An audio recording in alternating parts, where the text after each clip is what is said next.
Alam po ba ninyo, pag narinig po ninyo ito, masyasyak po kayo.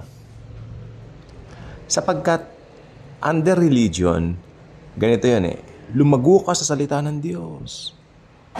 Kailangan, para daw lumago, mag-memory verse, basa ng basa. Well, sa kabilang banda, tama po, pero ang paglago po sa salita ng Diyos ay ang maging Jesus conscious. Why? Basahin po natin sa John chapter 1 verse 1. In the beginning was the Word, and the Word was with God, and the Word was God. Verse 14, talon tayo. And the Word became flesh and dwelt among us. It's in the person of Jesus Christ. Actually, the purest, among the purest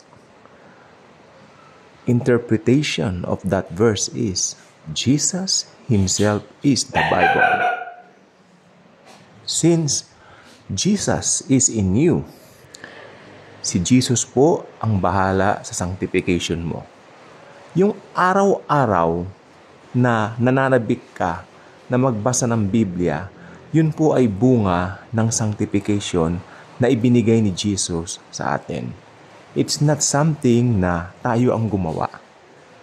Bakit tayo mahilig magbasa ng Bible? Bakit madalas ko sabihin, basa-basa pag may time? Dahil meron na po sa ating punla.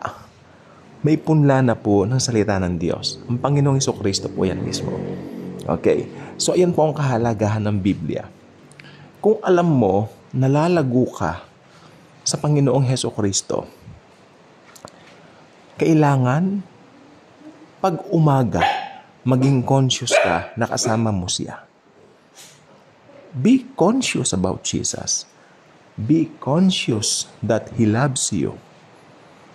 Then, kung naramdaman mo yon na mahal ka ni Jesus, yun ang maglilid sa'yo para kunin ang Bible mo, whether nasa libro yan o nasa apps mo yung cellphone mo, magbabasa ka kasi yung pagmamahal ni Jesus, yan ang nag-motivate sa'yo.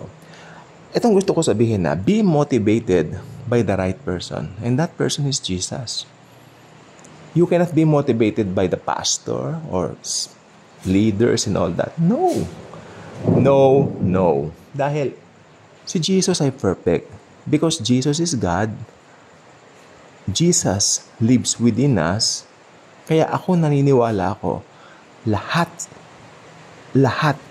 ng Christianity is all about the Lord Jesus Christ. Okay?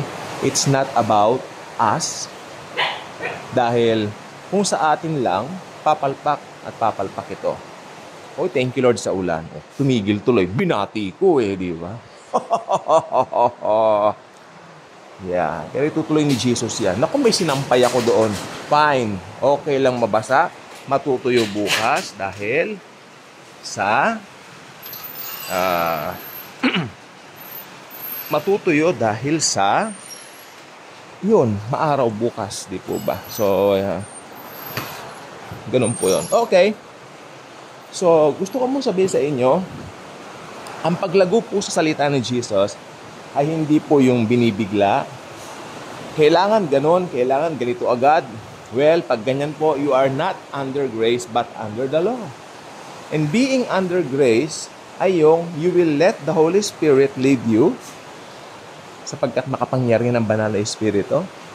You will let Him to lead you in the right path. That's why may talata sa Biblia na hindi mo kailangan ng sino man na magtuturo sa'yo. Ako pinanghahawakan ko yan.